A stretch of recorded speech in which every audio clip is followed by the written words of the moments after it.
പൈസയുള്ള സിനിമയാണ് സർവമായ. ഈ കാണുന്ന സെറ്റ് പോലും 1/2 കോടി രൂപയുടെ സെറ്റാണ്. ഇല്ലം സെറ്റാണ്.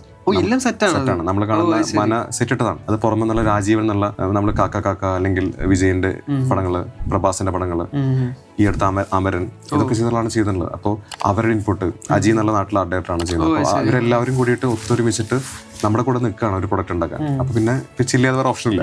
ഫീൽ ഗുഡ് മൂവിക്ക് ഇത്രയും ബഡ്ജറ്റ് വരുന്നുള്ളതൊരു എനിക്ക് ആൾക്കാർക്ക് അധികം അറിയില്ല.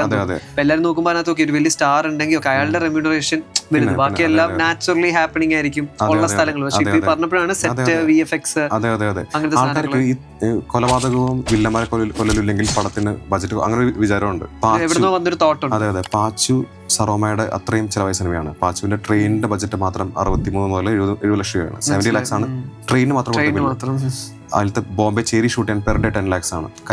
അത് ഗോവയിലത്തെ ചേരികൾക്ക് വേറെ. അതായത് ആ സമയത്ത് മോസ്റ്റ് സ്പെൻഡ് ഫീൽ ഗുഡ് പടമാണ് പാച്ചു. അപ്പോൾ പക്ഷെ അതിന്റെ എനിക്ക് ഉറപ്പാണ് ആ ക്വാളിറ്റി നിങ്ങൾക്ക് സ്ക്രീനെ കാണാം.